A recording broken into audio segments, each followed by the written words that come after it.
Seniors, if you're drinking your morning coffee the way most people do, you're unknowingly spiking your blood sugar to diabetic levels and completely destroying coffee's natural ability to prevent diabetes.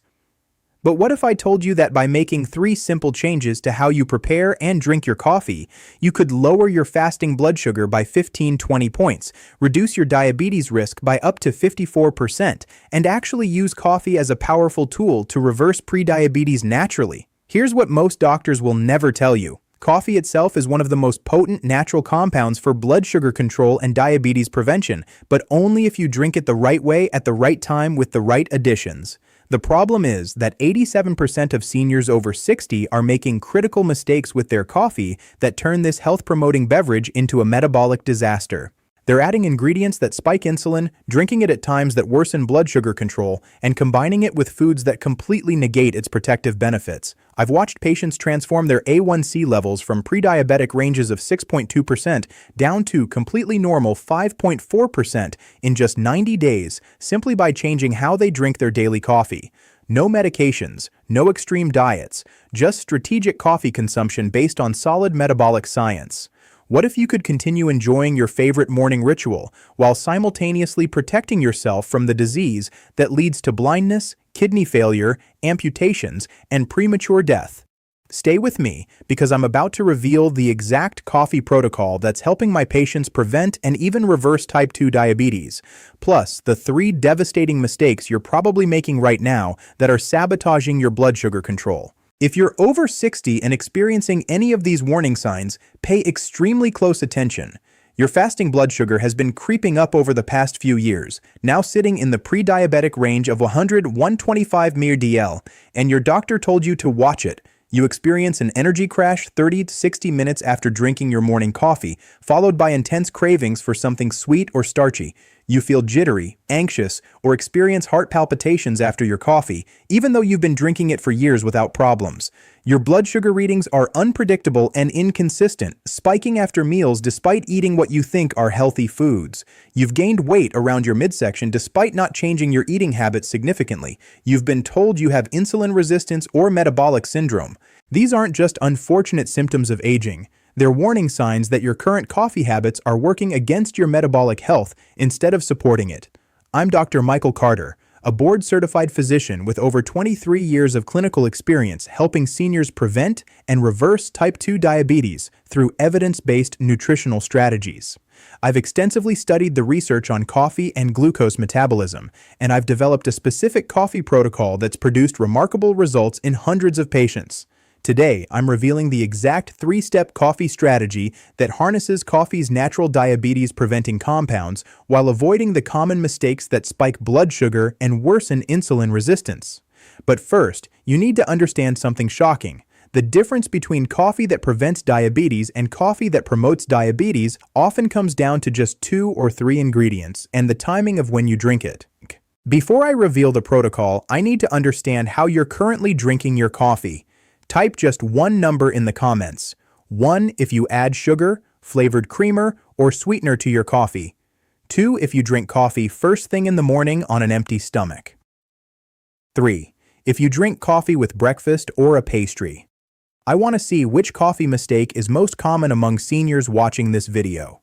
This helps me create targeted content for your specific needs, and it shows you how widespread these problems really are. Pause for 3 seconds and type that number. Every comment helps.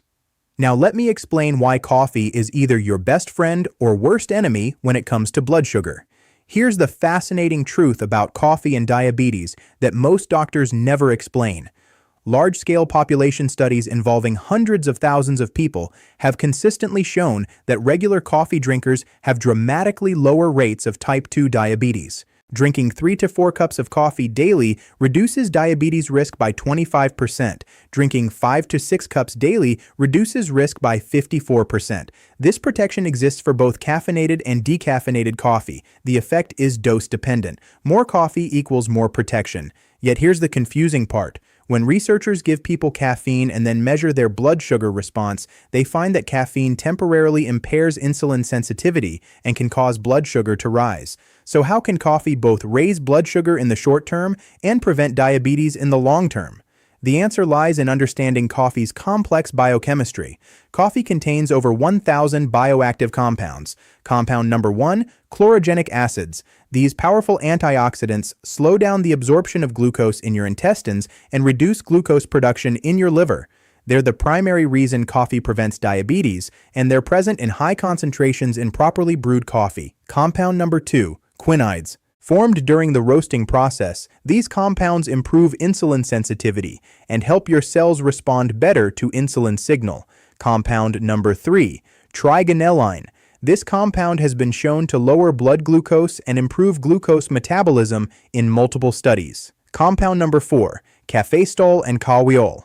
These compounds improve pancreatic beta cell function, the cells that produce insulin. All of these beneficial compounds can be completely overwhelmed and negated by what you add to your coffee and when you drink it. Sabotage number 1, adding sugar or high glycemic sweeteners. When you add 2 teaspoons of sugar to your coffee, you're consuming 8 grams of pure glucose that spike blood sugar by 30-40 points within minutes. The chlorogenic acids in coffee can't overcome that massive sugar load. Flavored creamers are even worse. They typically contain 5 to 7 grams of sugar per tablespoon, plus inflammatory seed oils and artificial ingredients that worsen insulin resistance. Sabotage number 2, drinking coffee on an empty stomach, first thing in morning. Here's something shocking. Caffeine raises cortisol levels. When you drink coffee first thing in the morning, you're adding caffeine's cortisol boost on top of your natural cortisol awakening response. This double cortisol surge triggers your liver to dump stored glucose into your bloodstream, reduces insulin sensitivity for the next 3 to 4 hours, and sets up a blood sugar roller coaster for the rest of the day.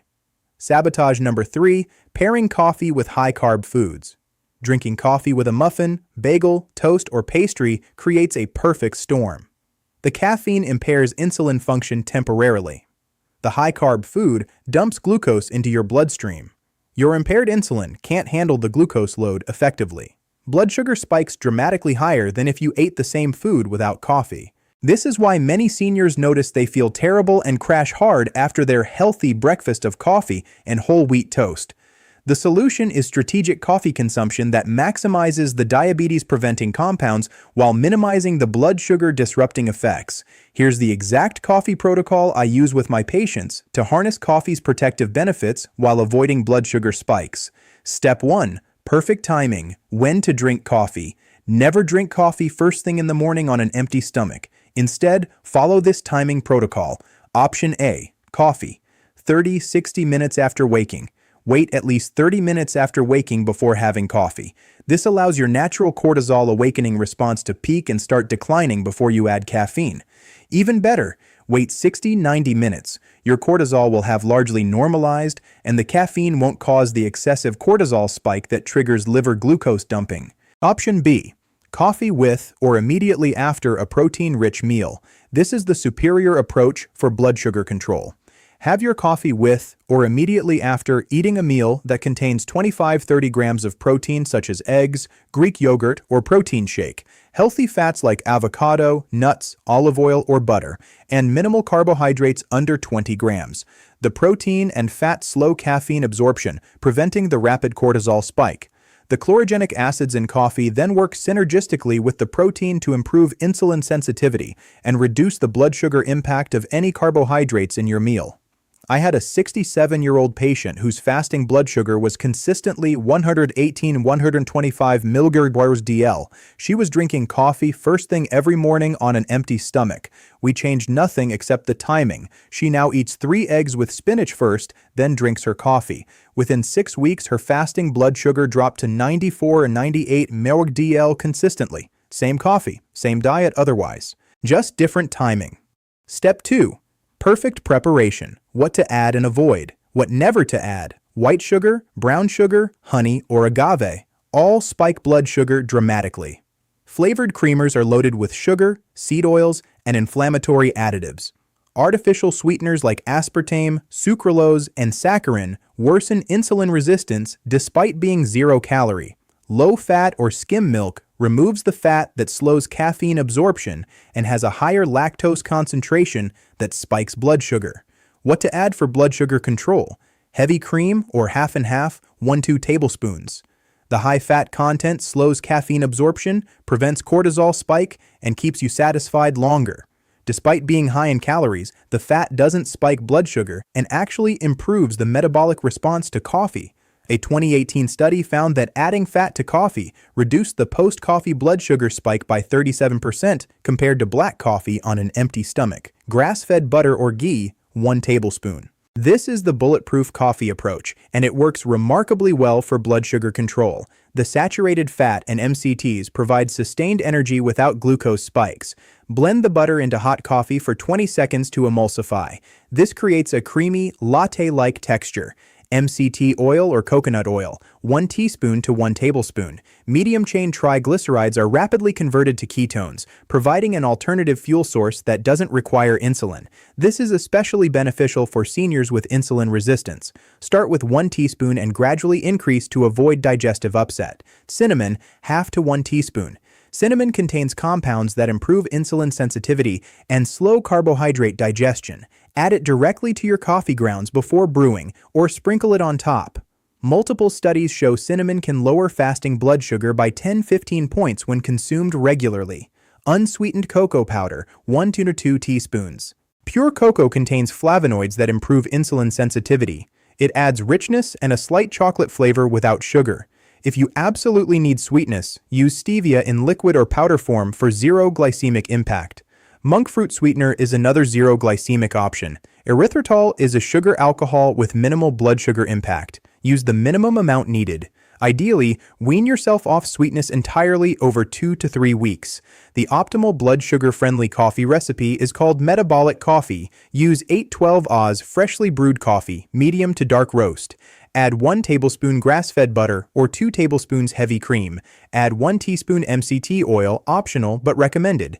Add half teaspoon cinnamon. Blend for 20 seconds until frothy. Blending is important for emulsification. Blood sugar impact, minimal to none, usually stays within 5 to 10 points of baseline. Step 3. Perfect pairing. What to eat with coffee. Never drink coffee alongside high carbohydrate foods. The caffeine will amplify the blood sugar spike. Instead, pair coffee with protein-rich breakfast options. 3 eggs cooked in butter with vegetables, protein 18G, carbs 5G, blood sugar impact with metabolic coffee, 10-15 point rise. Full-fat Greek yogurt unsweetened with nuts and berries, protein 20 grain, carbs 15G, blood sugar impact, 15 to 20 point rise. Protein shake with avocado and spinach, protein 25 to 30 grain, carbs 8G, blood sugar impact, 8-12 point rise. Smoked salmon with cream cheese and cucumber, protein 25G, carbs 3G, blood sugar impact, 5 to 8 point rise.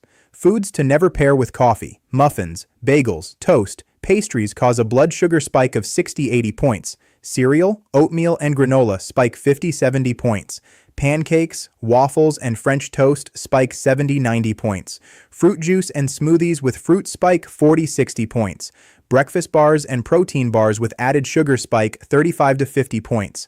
When you drink caffeinated coffee with high-carb foods, the blood sugar spike is typically 30-40% higher than eating those same foods without coffee. A whole wheat bagel alone causes a 55-point blood sugar rise.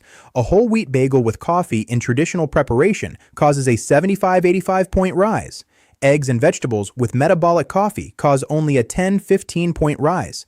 The difference is staggering. For seniors with diagnosed prediabetes or type 2 diabetes, if your fasting blood sugar is over 100 mg/dl or your A1C is 5.7% or higher, implement these advanced strategies. Strategy number 1. Add chromium to your coffee routine. Take 200-400 mcg of chromium picolinate with your metabolic coffee. Chromium enhances insulin sensitivity and improves glucose uptake into cells. Studies show chromium supplementation can lower A1C by 0.5–0.8% when combined with dietary changes. Strategy number 2. The exercise after coffee protocol. Drink your metabolic coffee 20–30 minutes before a 15 to 20 minute walk or light exercise session. The combination of caffeine, which mobilizes fatty acids, plus movement, which increases glucose uptake into muscles, creates a powerful synergy for blood sugar control. Patients who do this consistently see 20–30% better fasting glucose readings within 4 to 6 weeks.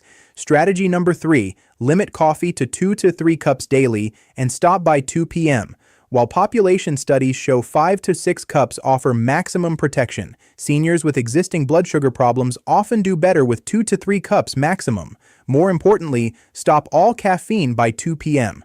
Poor sleep worsens insulin resistance dramatically, and caffeine after 2 p.m. disrupts sleep architecture in most people over 60. Strategy number 4, cycle your coffee consumption. Some metabolic experts recommend taking a 5 to 7 day break from coffee every 6 to 8 weeks to prevent caffeine tolerance and maintain insulin sensitivity. During the break, drink herbal tea or decaf coffee, maintain the same meal timing and composition, and notice if blood sugar readings change. This reset helps ensure coffee continues providing metabolic benefits long-term. For seniors on blood sugar medications, if you're taking metformin, sulfonylureas, or insulin, changing your coffee habits could significantly improve your blood sugar control, which means your medication dosing may need adjustment to prevent hypoglycemia. Start the metabolic coffee protocol. Test your blood sugar more frequently, before meals and 2 hours after. Keep a detailed log for 2 weeks. Share results with your physician. Request medication adjustment if readings are consistently 20 or more points lower than your previous baseline. Many of my patients have been able to reduce medication doses or eliminate certain drugs entirely after 3 to 6 months of optimized coffee consumption combined with proper diet. Both caffeinated and decaffeinated coffee provide chlorogenic acids and diabetes protective compounds. However, caffeinated coffee provides an additional metabolic boost through increased fat oxidation and improved exercise performance, while decaffeinated coffee avoids the cortisol and blood sugar complications of caffeine, making it better for sensitive individuals. If you're sensitive to caffeine, jitters, anxiety, insomnia, switch to decaf, but follow the same preparation protocol. Roast level matters. Light to medium roast has higher chlorogenic acid content, which is better for blood sugar control. Dark roast has lower chlorogenic acids but higher quinides and NMP, compounds that reduce stomach acid. For maximum blood sugar benefit, choose medium roast. For digestive comfort, choose dark roast. Regarding brewing method, drip and pour over give good extraction of beneficial compounds. French press has the highest levels of cafestol and kawol, which are beneficial but may raise cholesterol in sensitive individuals. Espresso has concentrated compounds, but typically a smaller serving size. Cold brew has lower acidity and high chlorogenic acid preservation. All methods work. Choose based on preference, but avoid adding sugar regardless of brewing method. Mistake number 1. The healthy creamer trap. Many seniors switch from sugar to natural flavored creamers thinking they're making a healthy choice. Check the label. Most contain 5 tabar-7 sugar per tablespoon, plus inflammatory seed oils like soybean and canola, and artificial flavors. Even sugar-free versions often contain maltodextrin, which has a higher glycemic index than table sugar, corn syrup solids, and artificial sweeteners that worsen insulin resistance. Use only heavy cream, half and half, grass-fed butter, or unsweetened full-fat coconut milk. Mistake number 2. The bulletproof overload. Some people hear about butter coffee and add 3 tablespoons of butter plus 2 tablespoons of MCT oil, creating a 400 to 500 calorie drink. While the fat doesn't spike blood sugar, excessive calories, even from fat, can contribute to weight gain and insulin resistance over time. Limit total added fats to 1 to 2 tablespoons combined, 150–200 calories maximum. Mistake number 3. Drinking coffee to replace meals. Fatty coffee is satiating and can suppress appetite. Some seniors use it as a meal replacement, then wonder why they crash or overeat later. You need protein, 30 green minimum, at each meal to maintain muscle mass, support immune function, and regulate blood sugar throughout the day. Coffee enhances meals. It doesn't replace them. Always eat protein-rich food with or before your coffee. Mistake number 4. Ignoring individual tolerance. Some seniors are slow caffeine metabolizers due to genetic variations in liver enzymes. For these individuals, even small amounts of caffeine cause prolonged cortisol elevation, sleep disruption, increased anxiety, and worse blood sugar control. You may be caffeine sensitive if you feel jittery or anxious after 1 cup, if coffee keeps you awake if consumed after 12 p.m., or if your heart rate increases significantly, more than 10–15 bpm. Switch to decaf coffee and follow the same protocol. You'll still get most of the diabetes protective benefits without the negative effects. Mistake number 5. Inconsistent implementation. Some seniors do the metabolic coffee protocol perfectly for 4 to 5 days, see great blood sugar readings, then revert to old habits on weekends or when traveling. Blood sugar control requires consistency. Intermittent good choices don't produce lasting metabolic improvements. Commit to 90 days of daily compliance. After 90 days, the habit is ingrained and blood sugar improvements are substantial and measurable. Here's what to expect when you implement this protocol. Week 1 to 2.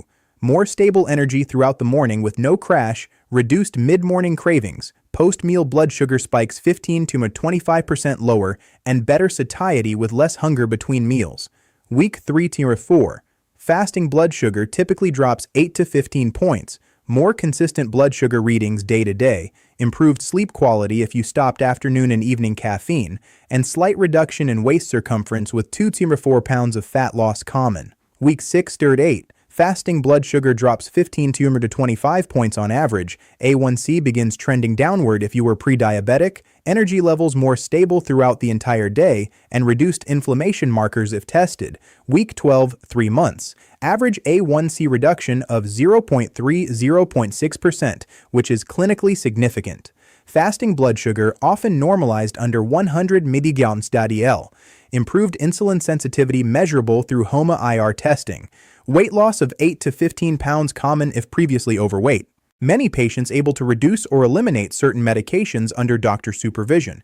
Margaret, 68 years old, came to me with a fasting blood sugar of 122 mg/dL, an A1C of 6.3%, which is pre-diabetic, a weight of 187 lbs, and energy she described as terrible, especially in the mornings. Her habits were coffee with flavored creamer and sugar, first thing in the morning, usually with a muffin or toast.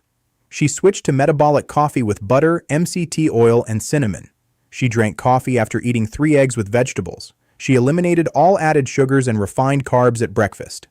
After 12 weeks, her fasting blood sugar was 94 mg/dL, which is normal. Her A1C was 5.6%, meaning she was no longer pre-diabetic. Her weight dropped to 172 lbs, a loss of 15 pounds. Her energy she described as better than she'd felt in 10 years. No medication changes, just strategic coffee consumption and proper meal pairing. The complete coffee protocol for blood sugar control is as follows. Step 1. Timing. Wait 30-90 minutes after waking before coffee. Drink coffee with or after a protein-rich meal. Stop all caffeine by 2 p.m. and limit to 2 to 3 cups daily. Step 2. Preparation. The metabolic coffee recipe. 8-12 Oz coffee with medium roast preferred. 1 TBSP grass-fed butter or 2 TBSP heavy cream. 1 TSP MCT oil optional. Half TSP cinnamon. Blend 20 seconds until frothy, and no sugar, flavored creamer, or artificial sweeteners. Step 3. Pairing. Pair with protein-rich, low-carb meals such as eggs with vegetables, Greek yogurt with nuts, or salmon with avocado. Never pair with high-carb foods like muffins, bagels, toast, cereal, oatmeal, or pastries and pancakes. Expected results. Week 1-2 stable energy and reduced cravings. Week 3-4 fasting glucose drops 8 to 15 points. Week 12 A1C reduction 0.6% and possible medication reduction. 3 critical mistakes to avoid: adding sugar or flavored creamers, drinking on empty stomach first thing in morning, and pairing with high-carb foods. If there's one message I want you to take from this video, it's this. Coffee is not the enemy of blood sugar control. The way you've been drinking it is. Here's my challenge to you. Starting tomorrow morning, implement the complete metabolic coffee protocol for 14 consecutive days. Don't modify it. Don't skip steps. Don't make excuses. For 14 days, wait at least 30 minutes after waking. Make metabolic coffee exactly as I described with butter or cream, MCT oil, and cinnamon. Eat a protein-rich, low-carb breakfast before or with your coffee, and track your fasting blood sugar every morning. Then, come back to this video and answer these questions in the comments. Number 1. What was your average fasting blood sugar before starting versus after 14 days? Number 2. How did your energy levels and cravings change? Number 3. What surprised you most about this protocol? Number 4. Are you continuing this as a permanent habit? Your results will inspire other seniors to make this change. When people see real data from real people, it gives them confidence to try it themselves. Share this video with anyone over 60 who has prediabetes or type 2 diabetes, struggles with blood sugar control, drinks coffee daily, or wants to prevent diabetes naturally. This protocol costs nothing extra. You're already buying coffee. You're just drinking it strategically instead of randomly. Subscribe to my channel for more evidence-based metabolic health strategies designed specifically for seniors over 60. I'm Dr. Michael Carter, and my mission is to help you prevent and reverse chronic diseases through simple, sustainable lifestyle changes. Here's the truth about diabetes prevention. Most advice is complicated, restrictive, and unsustainable. Cut out all carbs forever. Exercise 90 minutes daily. Take these 12 supplements. But sometimes the most powerful interventions come from optimizing things you're already doing. You're already drinking coffee. You're already eating breakfast. Just do both strategically and watch your blood sugar transform. I've seen patients reverse prediabetes. I've seen A1C levels drop from 6.8% to 5.3%. I've seen people get off diabetes medications they thought they'd take forever, not through extreme measures, through intelligent, science-based optimization of daily habits. Coffee is a tool. Use it correctly. The seniors who prevent diabetes aren't the ones who restrict everything and live miserably. They're the ones who understand metabolic science and apply it to everyday choices. Tomorrow morning, when you smell that fresh coffee brewing, you have a choice. You can pour it into a cup with sugar and flavored creamer, drink it on an empty stomach, and watch your blood sugar spike to 160 mg/dL within an hour. Or you can make metabolic coffee, drink it with eggs and vegetables, and watch your blood sugar stay stable at 95 mg/dL while you enjoy sustained energy for hours. Same coffee, completely different metabolic outcome. Start tomorrow. Track your numbers for 14 days. Come back and report your results. Your blood sugar and your future health will thank you. Take care, and I'll see you in the next video.